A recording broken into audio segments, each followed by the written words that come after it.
I remember the taste of my mother's bread, sweet honey and grain from the southern fields of Viridia Prime, baked in the early hours before the work bells rang across our settlement. The memory comes to me now as I stand in the armoring chambers of the fortress monastery, watching the crimson paint dry on my ceramite plates. 437 years have passed since I last tasted bread. 437 years since I was called anything other than Brother Cassius of the Blood Ravens' Third Company.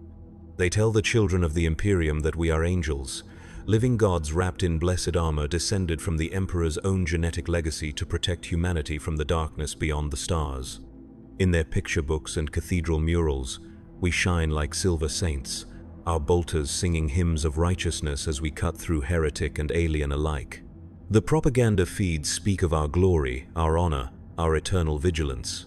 What they never speak of is the price. What they never tell you is that to become an angel, you must first learn to forget you were ever human.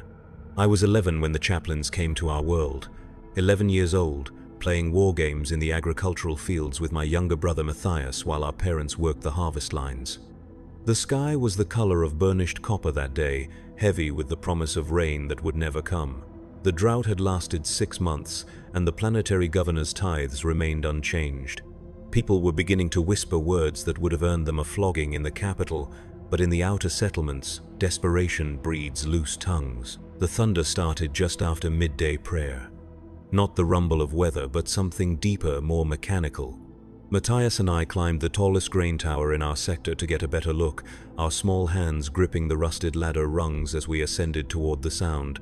What we saw changed everything. Drop pods. 12 of them, descending through the atmosphere like falling stars, their retro thrusters carving bright scars against the copper sky. They struck the Earth in perfect formation, each impact crater precisely calculated to surround our settlement without damaging the harvest infrastructure. When the smoke cleared and the ramps lowered, they emerged, Space Marines of the Blood Ravens chapter. Even at 11, even as a simple agri-world child who had never seen anything more threatening than a pack of feral groks, I knew what they were. Every citizen of the Imperium knows. The Adeptus Astartes, the Emperor's chosen, angels of death. But seeing them in person, watching them stride through our settlement with their massive frames casting long shadows over the dust, I felt something I had never expected. Terror. They were too large, too perfect, too far removed from anything human. Their armor sang with embedded hymns as they moved, each footstep creating small tremors in the ground beneath us. When they spoke, their voices carried the mechanical resonance of vox amplifiers, turning simple words into pronouncements from on high. They had come for recruitment, they announced. The chapter required new aspirants, and Viridia Prime had been selected for the honor of contributing to the Emperor's armies. My mother wept when they called my name, not tears of joy, as the settlement administrator assured everyone, but something deeper, something that spoke of loss and endings rather than glory and honor. She knew, somehow, what the rest of us were only beginning to understand.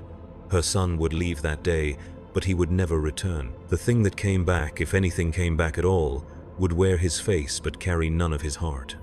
The selection process was swift and merciless. Physical examination, genetic screening, psychological evaluation. Of the 300 children in our settlement between the ages of 10 and 12, only 7 passed the initial requirements. I was among them. Matthias was not. I still remember the look in his eyes as the chaplain's servo skull completed his biological scan and moved on without recording his data. Relief and disappointment warred in his expression, and I found myself envying him even as I felt proud of my own selection. We were allowed no farewells, no final meals with our families, no last nights in familiar beds. The chaplains explained that attachment to our former lives would only weaken us in the trials ahead. We were no longer the children of Viridia Prime. We were aspirants of the Blood Ravens, servants of the Emperor, and our old identities had become irrelevant impediments to our transformation. The journey to the chapter's fortress monastery took 3 months aboard a massive battle barge called the Litany of Fury. 3 months in the ship's lower decks, crammed into dormitories with aspirants from dozens of other worlds. Boys who had been farmers like me, but also former gang fighters from hive cities, tribal warriors from death worlds, and noble-born youth from civilized planets. The The chapter cast its net wide, seeking not just physical strength but genetic compatibility with the gene seed of their Primarch. During the voyage, we learned our first lesson about what it meant to serve the Astartes. We learned about expendability.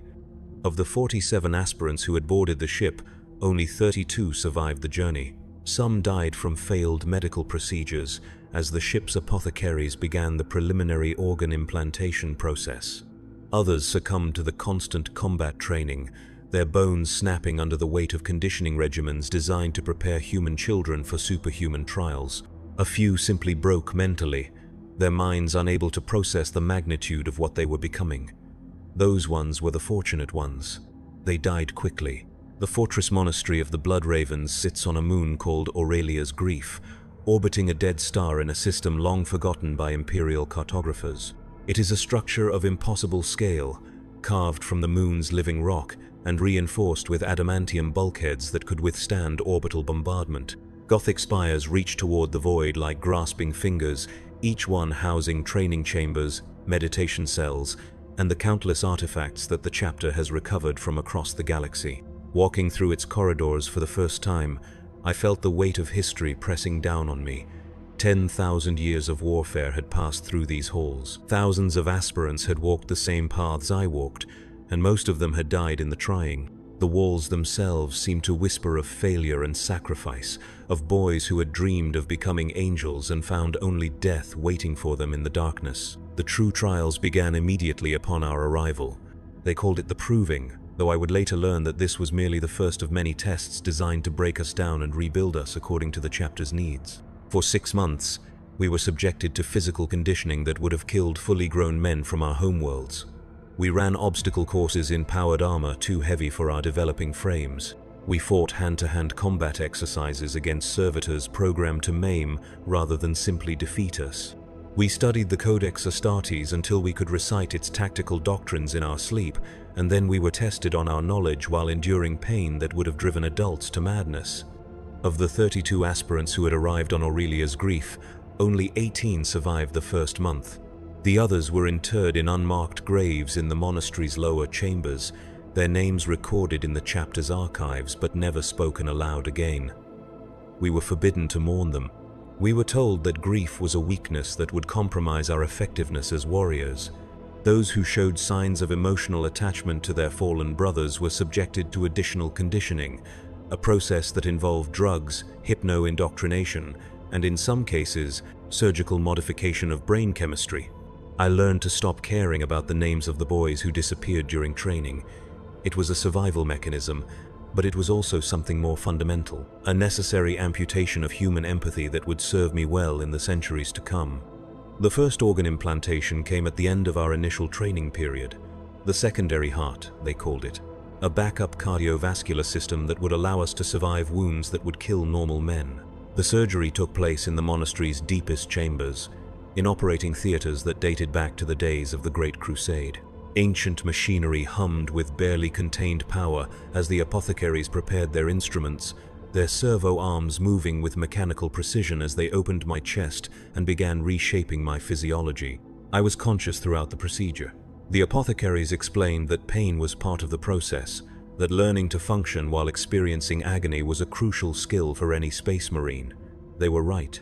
Over the following years, I would be shot, stabbed, burned, frozen, poisoned, and crushed more times than I could count. The ability to compartmentalize pain and continue fighting would save my life again and again. But it would also cost me something essential. Something that I didn't even realize I was losing until it was already gone. The months that followed were a blur of additional surgeries and escalating trials. The os modula, which strengthened our bones until they could turn aside chainsword blades. The biscopeia, which enhanced our muscle density and reaction time beyond human limits.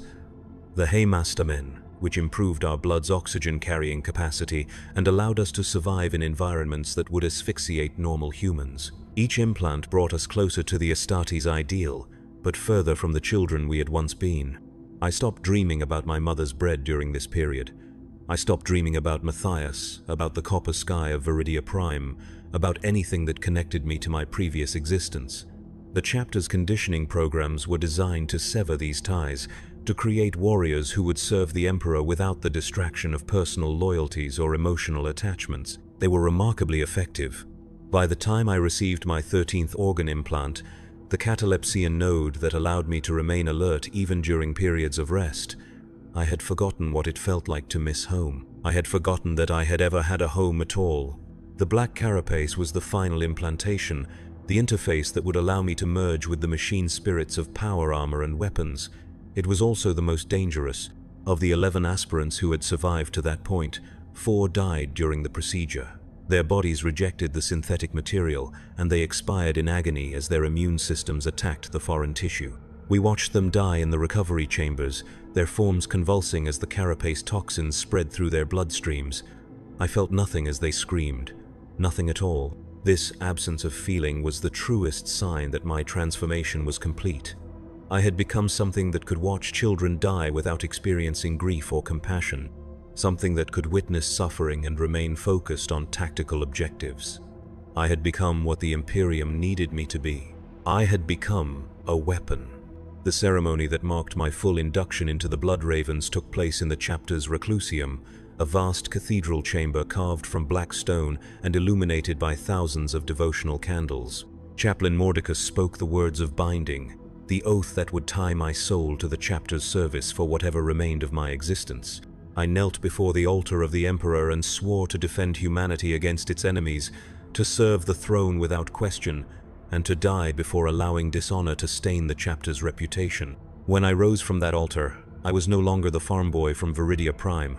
I was Brother Cassius, battle brother of the Blood Ravens' 3rd Company, servant of the Emperor of Mankind. The name I had been given at birth was recorded in the chapter archives but never spoken again. That person had died during the transformation process, and what emerged was something new, something purposeful, something empty of everything that had once made him human.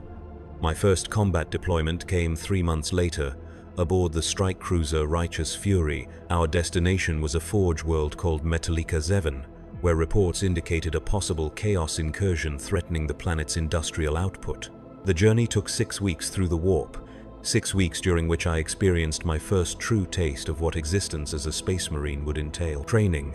Constant, relentless, endless training. We practiced boarding actions in the ship's mock-up corridors, fighting room-to-room battles against servitors programmed with the tactical patterns of known enemy forces. We studied enemy psychological profiles until we could predict heretic behavior with mathematical precision. We maintained our equipment with devotional care, learning that every bolt, every power cell, every piece of equipment was a sacred tool in the Emperor's service. We prayed, we meditated, we prepared our minds for the certainty of violence that awaited us on every world we would ever visit. But mostly, we learned to function as a unit. Individual identity, the sergeants told us, was a luxury that the Adeptus Astartes could not afford. We were not 11 separate warriors fighting for personal glory. We were a single weapon with 11 components, each one expendable if its sacrifice would serve the greater tactical objective.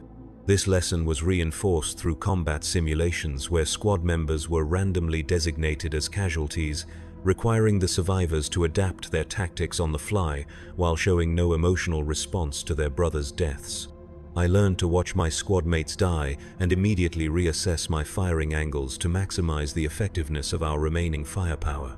I learned to step over their bodies without breaking stride if the mission required forward momentum. I learned to strip ammunition and equipment from their corpses if supplies ran low, treating their remains as battlefield resources rather than the shells of men I had trained beside for months. These were necessary skills.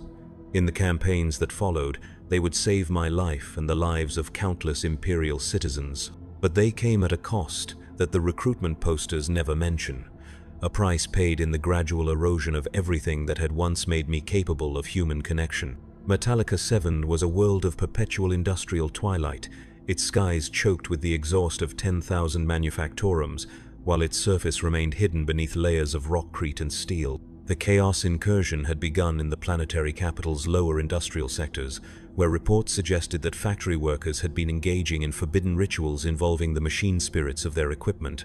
Word and blade units had been dispatched to investigate, but their Vox communications had ceased 3 days before our arrival. Our mission was simple: investigate the source of the disturbance, eliminate any heretical influences we discovered, and restore the planet's manufacturing capacity to acceptable levels.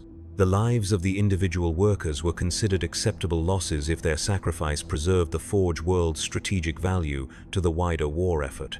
We made planetfall during the world's artificial night cycle, when the manufactorums reduced their output to conserve reactor fuel. Our drop pods struck the industrial sector's primary thoroughfare with precision impacts, each one calculated to minimize damage to surrounding infrastructure while providing optimal tactical positioning for urban combat operations. When the ramps lowered and we emerged into the sulfur-tainted air, I got my first taste of what real warfare would be like. The silence was wrong. Metallica 7 should have been thundering with the sounds of industrial production, but the streets lay empty and quiet except for the distant hum of automated systems. Warning runes flickered from voxcasters mounted on corridor walls, broadcasting messages in high Gothic that spoke of quarantine protocols and mandatory curfews. The air itself tasted of metal and corruption, carrying scents that my enhanced olfactory systems identified as human decomposition mixed with something else, something that didn't belong in any Imperial database. Brother Sergeant Thalion raised his fist to signal a halt as we approached the first manufactorum complex. Through the facility's reinforced windows, we could see movement in the shadows. Human shapes, but moving in patterns that suggested coordination rather than panic. They were waiting for us. They had been waiting for some time. The first shots came from elevated positions, autogun rounds that sparked harmlessly off our power armor while revealing the positions of our attackers. They were indeed factory workers, but their flesh had been altered by influences that corrupted both mind and body. Mechanical augmentations sprouted from their limbs in configurations that violated every principle of orthodox Imperial technology, while their faces showed signs of mutation that spoke of exposure to warp energies. We responded with disciplined bolter fire, our weapons singing their hymns of purification as mass reactive shells found their targets. The corrupted workers died quickly, their modified bodies offering no protection against weapons designed to kill armored enemies. But for every cultist that fell, 2 more emerged from the shadows. They had been organized. They had been expecting us. They had prepared. The battle lasted 4 hours and took us through 17 different industrial complexes before we reached the source of the corruption. In the deepest levels of the primary manufactorum, we found what remained of the word-bearer infiltration team that had initiated the uprising. They had established a shrine to the Dark Mechanicus in the facility's reactor chamber, using the Forge world's own power systems to amplify their blasphemous rituals. The shrine itself was a fusion of technology and flesh that hurt to look at directly, a writhing mass of human tissue and corrupted machinery that pulsed with malevolent energy.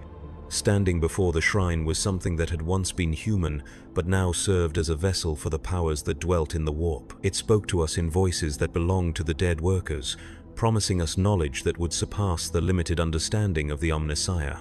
It offered us power beyond the crude augmentations of our gene seed, evolution beyond the restrictions of our flesh. It showed us visions of what we could become if we abandoned our loyalty to the Corpse Emperor and embraced the truth of chaos. I felt nothing as I raised my bolter and put 6 mass reactive rounds through its center mass.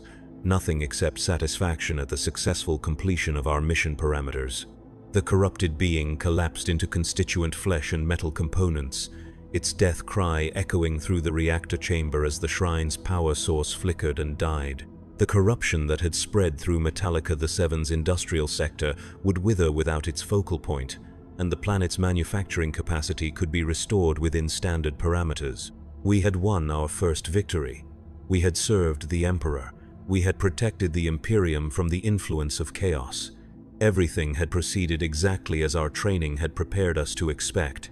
But as we prepared to extract from the facility, Brother Varian made an observation that would haunt me for decades afterward. The corrupted workers, he noted, had fought with desperate courage, even though they faced impossible odds. They had died defending something they believed in, something that had given their lives meaning beyond mere survival.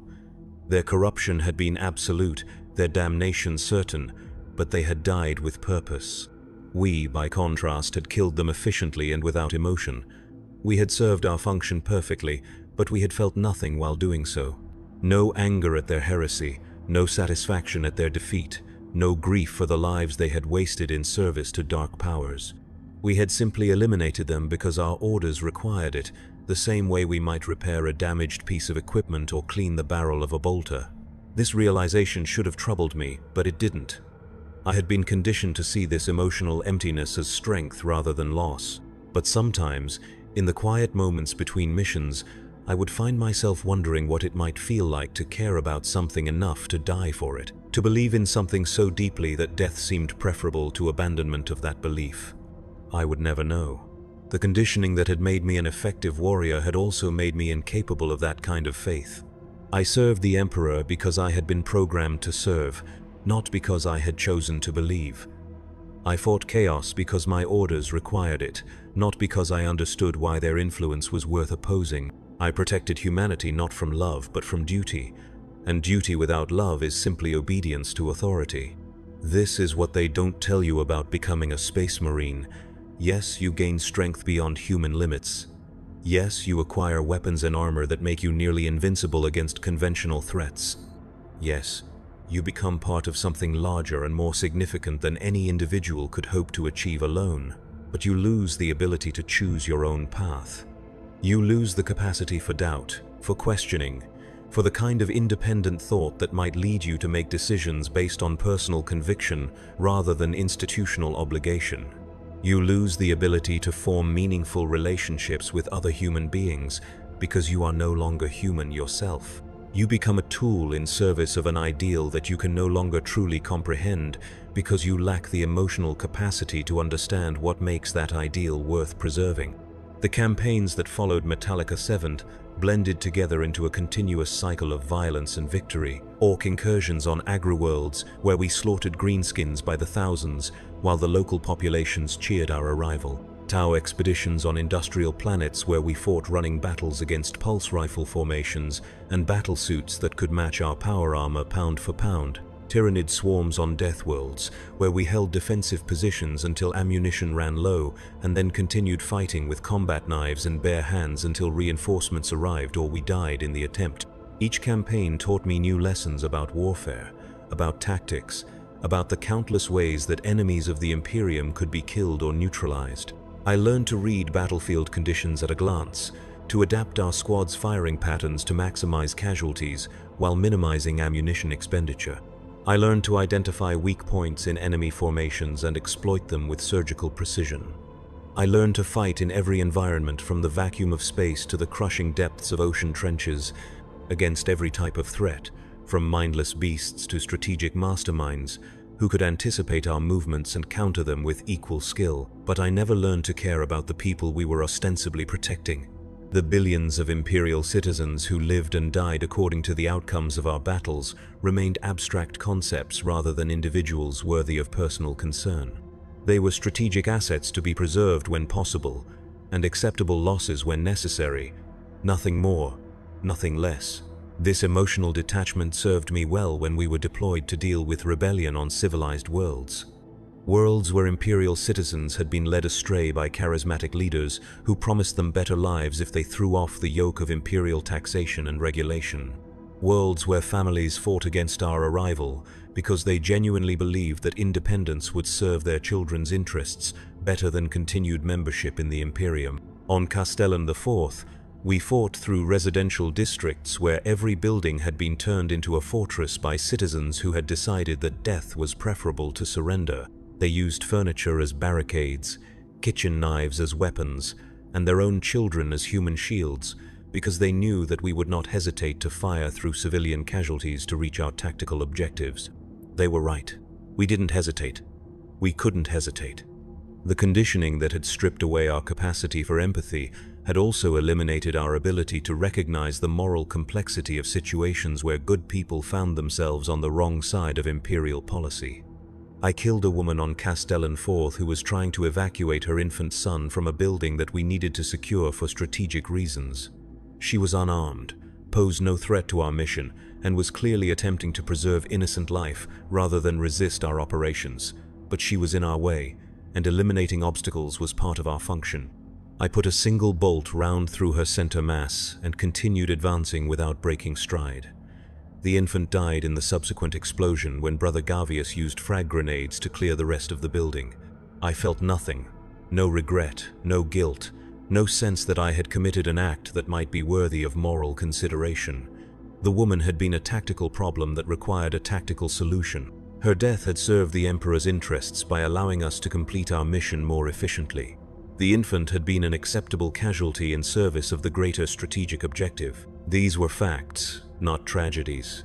But that night, during the meditation period that followed every combat operation, I found myself trying to remember what the woman had looked like, not for any emotional reason, but because I realized that I could not form a clear image of her face, even though I had killed her less than 6 hours earlier. She had been human, female, approximately 30 standard years in age, but beyond those basic tactical details, she had not registered as worthy of memory. She had been an obstacle, nothing more. This troubled me not because I felt guilt about her death, but because it suggested that my conditioning might be interfering with my ability to process tactical intelligence. If I could not remember the faces of enemies I had killed, how could I be certain that I was not overlooking important details that might prove relevant to future operations? If civilians had become so abstract in my perception that I could not distinguish one from another, how could I accurately assess population compliance levels or identify potential resistance leaders? I brought these concerns to Chaplain Mordecus during my next confession session. He listened to my report with the mechanical attention that all chaplains brought to matters of spiritual maintenance, then informed me that my observations were evidence of successful conditioning rather than cause for concern. The ability to eliminate obstacles without emotional interference was precisely what the chapter required from its battle brothers. The fact that I could no longer perceive individual civilians as significant suggested that I had successfully transcended the limitations of human empathy that might otherwise compromise my effectiveness. He was right, of course. Over the following decades, my inability to form meaningful memories of the people I killed would prove strategically valuable in countless situations. I could fight through civilian areas without the hesitation that might give enemies opportunities to exploit my positioning. I could make triage decisions about casualty evacuation without being distracted by personal attachment to wounded comrades. I could sacrifice squad mates when necessary without experiencing the grief that might cloud my tactical judgment. But it also meant that I would never again experience the satisfaction of protecting something I cared about. Victory became a technical achievement rather than an emotional reward. Survival was simply the continuation of function rather than something to be celebrated. Success meant nothing more than the completion of assigned objectives according to acceptable parameters. This is the price of becoming an angel. You gain the power to protect humanity, but you lose the ability to understand why humanity is worth protecting. You become capable of incredible acts of heroism, but you can no longer comprehend what makes heroism meaningful. You serve the greatest cause in human history, but you cannot remember why that cause matters to the people whose lives depend on your service. The centuries passed. Campaigns blended into campaigns until I could no longer distinguish one battlefield from another without consulting my personal mission logs. I was promoted to veteran status after my first century of service, then to sergeant after my second. The Blood Ravens recognized my tactical competence and granted me command responsibilities that allowed me to shape the combat effectiveness of entire squads. I trained new battle brothers in the methods that had served me well, passing on the lessons I had learned about the necessity of emotional detachment and absolute obedience to orders. I was, by all objective measures, a success. My kill count exceeded chapter averages by significant margins. My squads consistently achieved mission objectives with minimal casualties and maximum efficiency. My tactical innovations were incorporated into standard operating procedures and distributed to other companies. I had become exactly what the recruitment posters promised, a living weapon in service of humanity's protection. But success brought its own revelations. As I gained experience and seniority within the chapter, I began to observe patterns in our deployment assignments that suggested certain uncomfortable truths about the nature of our service. We were not primarily deployed to defend humanity against external threats, as the propaganda suggested. We were deployed to enforce compliance with imperial authority, regardless of whether that authority served the interests of the populations we protected. On Vos Prime, we suppressed a worker uprising that had been triggered by the planetary governor's decision to increase factory output quotas while reducing nutritional allowances. The workers had not been corrupted by chaos or influenced by Xeno's manipulation. They had simply reached the conclusion that their current living conditions were unsustainable and that organized resistance might improve their circumstances. They were wrong, of course. Our intervention ensured that their living conditions became significantly worse, but their compliance with imperial taxation requirements improved dramatically. On Mordian, we participated in the pacification of a religious movement that had developed interpretations of the imperial creed that differed from orthodox ecclesiarchy doctrine. Their heresies were minor, involving questions about the precise nature of the emperor's divinity that had been debated by theological scholars for millennia. But their growing influence threatened the authority of local church officials, and authority could not be allowed to appear uncertain. We killed approximately 40,000 civilians during the 3-week campaign that followed, including the entire population of 6 settlements that had embraced the heretical teachings. On Necromunda, we supported Arbite's operations against gangs that had been interfering with the collection of imperial tithes from Hive City industrial sectors. The gangs were brutal organizations that preyed on civilian populations for their own profit, but they were also the only effective check on the power of corporate overlords whose exploitation of workers exceeded even imperial standards for acceptable resource extraction. Our elimination of gang resistance resulted in measurably improved tithe collection, but it also led to working conditions that killed more civilians in the following year than gang violence had killed in the previous decade. Each of these campaigns was a tactical success. Each one achieved its stated objectives with minimal expenditure of chapter resources.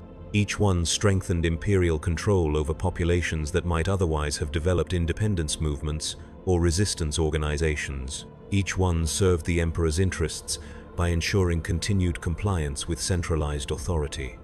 But they also served to illustrate the fundamental contradiction at the heart of Space Marine existence. We were created to protect humanity, but we spent most of our time killing humans who had reached conclusions about their own interests that differed from those of imperial administrators. We were sold as humanity's guardians, but we functioned as humanity's wardens. We preserved the Imperium not by defending it against external threats, but by ensuring that internal dissent could never develop into effective resistance. This realization should have troubled me, but it didn't. The conditioning that had made me an effective warrior had also made me incapable of questioning the fundamental assumptions underlying my service. I could observe patterns and draw tactical conclusions, but I could not evaluate those conclusions according to moral criteria that might suggest alternatives to my current function. I served because I had been programmed to serve, not because I had chosen to believe that service was inherently valuable. But observation, even without emotional response, still provided information, and over time, that information began to accumulate into an understanding of what I had truly become. I was not a guardian angel protecting innocent civilians from monstrous threats. I was an enforcement mechanism, ensuring compliance with political structures that prioritized stability over justice, efficiency over compassion, and authority over individual welfare. I was not a hero serving a cause greater than myself. I was a tool wielded by administrators who had never experienced combat, but understood that violence could solve problems that negotiation and compromise could not address effectively. I was not protecting humanity. I was controlling it. The 4th century of my service brought assignment to the Death Watch, the chamber militant of the Ordo Xenos tasked with eliminating alien threats to imperial space. This should have been a return to the simple clarity of the Metallica 7 campaign: clear enemies, obvious objectives, straightforward tactical solutions. Aliens were not human. They could not claim imperial citizenship or appeal to human sympathy. They could be killed without moral ambiguity because their very existence threatened human survival. But even the Death Watch could not provide the clarity I had hoped for. My first assignment was the elimination of a Tau diplomatic mission that had been attempting to establish trade relationships with imperial worlds along the Damocles Gulf. The Tau were offering advanced medical technology in exchange for raw materials that their expanding empire required for continued industrial growth. Several planetary governors had expressed interest in the proposed arrangements, seeing opportunities to improve living conditions for their populations while maintaining acceptable tithe levels for the administratum. The Ordo Xenos had determined that these negotiations represented an unacceptable security risk, not because the Tau were planning military action against imperial worlds, but because their diplomatic success might encourage other Xenos species to attempt similar approaches. The Imperium's official policy toward alien life was extinction rather than coexistence, and any deviation from that policy would be interpreted as weakness by enemies throughout the galaxy. We eliminated the Tau delegation during a formal dinner hosted by the governor of Pavonis. 43 aliens died in the initial assault, along with 17 human negotiators and 26 civilian staff members who had been present when we breached the dining facility. The governor himself survived because his security detail had been briefed on our operational timeline, but he was later executed for treason by an Ordo Hereticus tribunal that found his participation in the negotiations to be evidence of corruption by alien influence. The tactical execution was flawless. No Tau survived to report the incident to their superiors, and the elimination of human witnesses ensured that word of our intervention would not spread to other worlds where similar negotiations might be taking place. The diplomatic mission disappeared without trace, allowing the Imperium to maintain plausible deniability while discouraging future alien attempts at peaceful contact. But the intelligence reports we recovered from the Tau delegation revealed information that complicated the simple narrative of alien threat that justified our actions. The Tau had indeed been attempting to establish trade relationships with Imperial worlds, but their motivations were not the expansionist conquest that Ordo Xenos briefings had suggested. Their empire was struggling to support refugee populations displaced by Tyranid swarm incursions, and they needed additional resources to maintain civilian survival rates at acceptable levels. Their offers of medical technology were genuine attempts to provide valuable goods in exchange for raw materials that the Imperial worlds could spare without compromising their own strategic capabilities. The Tau had been attempting to save lives, not human lives perhaps, but lives nonetheless. They had been offering solutions to problems that killed thousands of Imperial citizens every year. They had been trying to create relationships that might reduce conflict rather than escalate it, and we had killed them for it. This should not have mattered to me. Tau civilians were still aliens, regardless of their circumstances. Their survival was not my responsibility, and their destruction served Imperial interests by eliminating a potential long-term threat to human expansion. The fact that they had been motivated by desperation rather than aggression was tactically irrelevant to the strategic necessity of maintaining Imperial isolation from alien influence. But for the first time in 3 centuries, I found myself questioning whether the completion of mission objectives necessarily constituted a successful outcome, not from any emotional attachment to the dead Tau, but from a tactical perspective that considered longer-term consequences rather than immediate results. The elimination of the diplomatic mission had indeed prevented the establishment of trade relationships that might have encouraged other aliens to attempt similar approaches.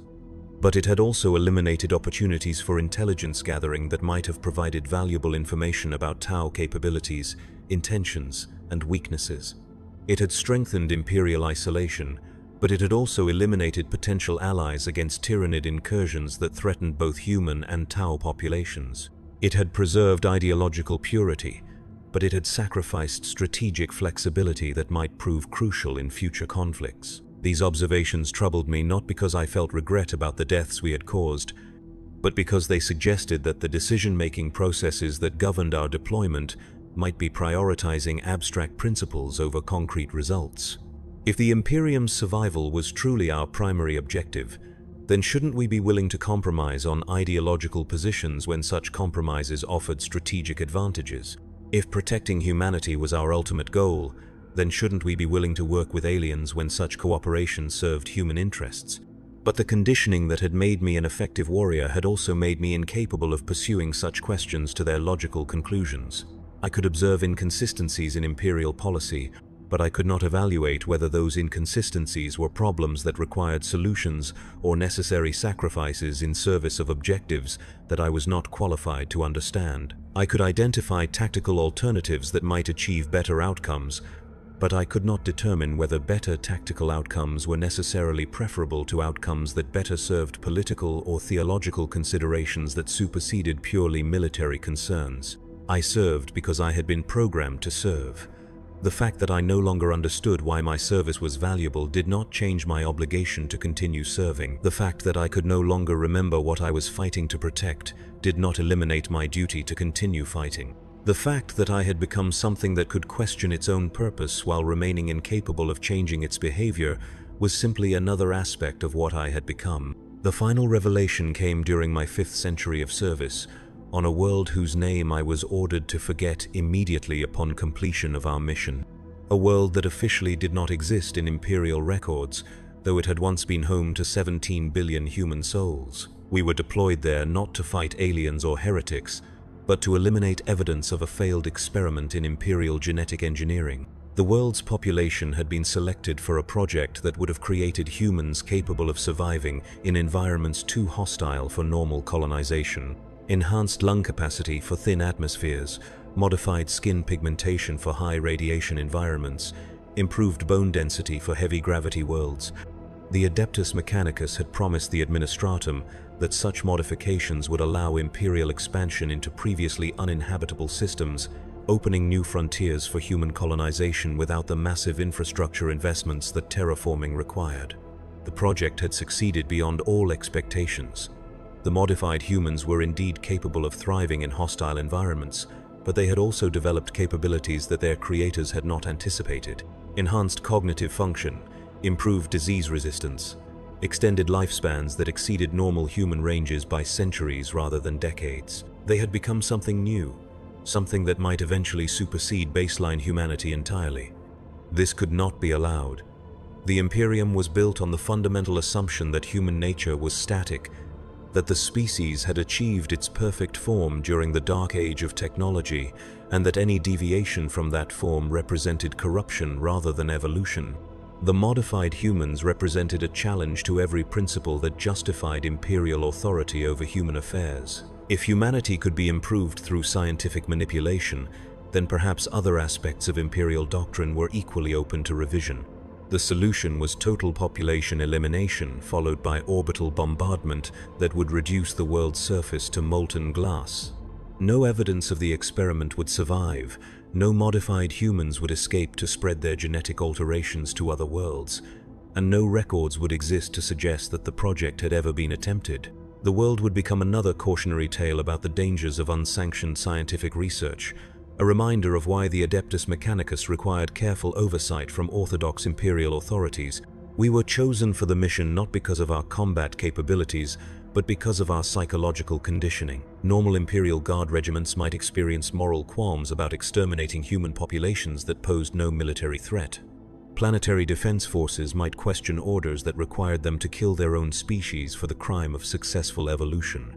But Space Marines could be relied upon to follow orders regardless of their personal feelings about those orders, because we no longer had personal feelings that might interfere with our operational effectiveness.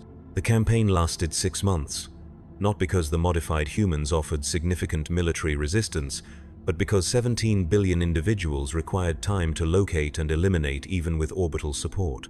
They had built cities that extended deep underground, anticipating that their world's hostile surface conditions might require extensive subterranean development. They had developed technologies that allowed them to remain hidden from our scanning equipment for extended periods. Most significantly, they had created social structures that prioritized collective survival over individual preservation, meaning that parents would sacrifice themselves to protect their children, and communities would coordinate their defensive efforts rather than fragment into competing factions. They fought us with a desperation that I had rarely encountered in previous campaigns. Not the mindless fury of chaos cultists or the mechanical determination of Tau warriors, but the calculated ferocity of people who understood exactly what our victory would mean for them and their children. They knew that we had not come to conquer their world, or demand their compliance with Imperial authority. They knew that we had come to eliminate them entirely, to erase their existence so completely that no trace of their achievements would survive to inspire others.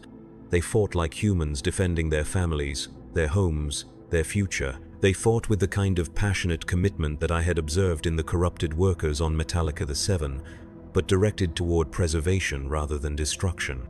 They fought for something they loved more than life itself, something that made death preferable to surrender.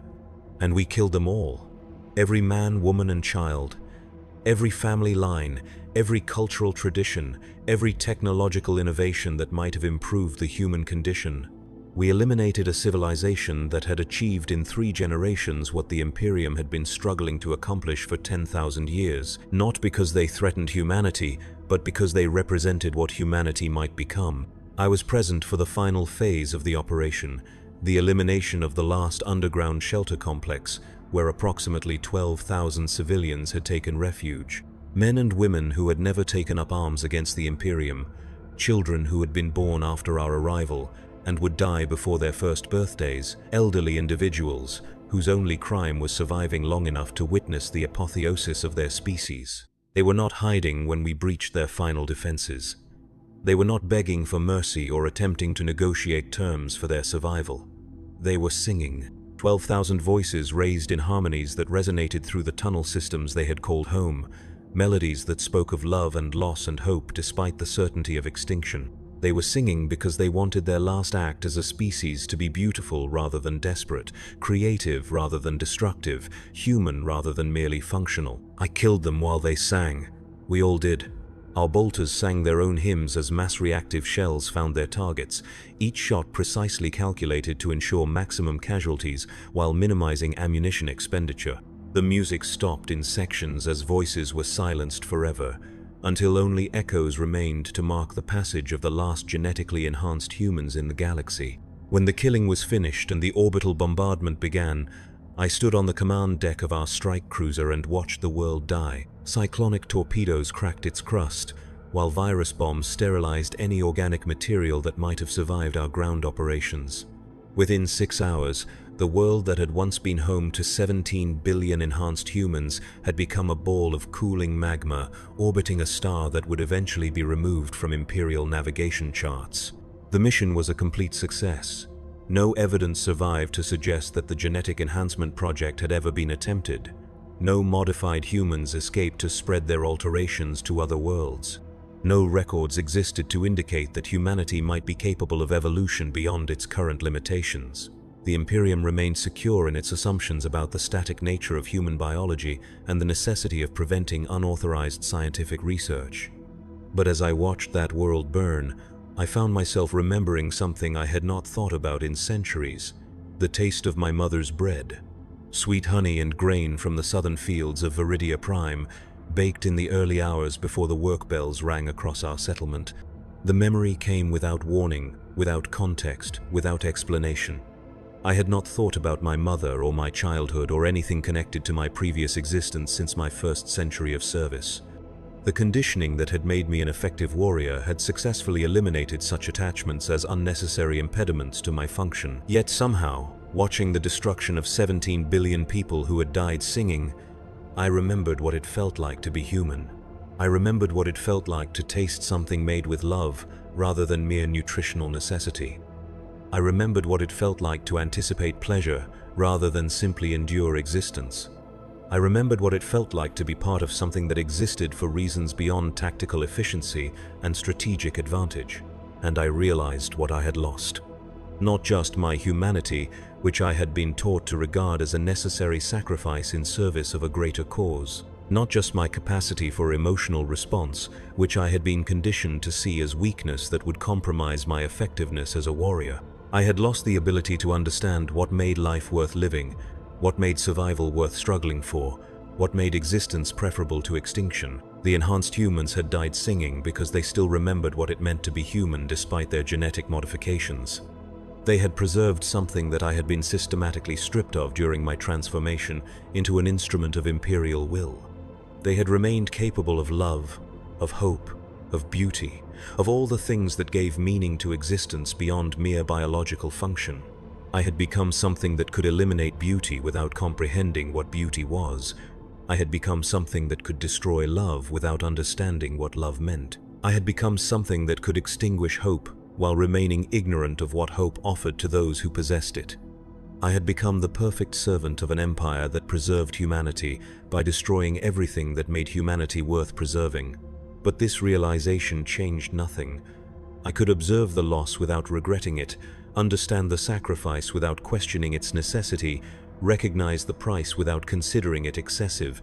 The conditioning that had created these capabilities had also ensured that I would continue serving regardless of my personal assessment of that service's value.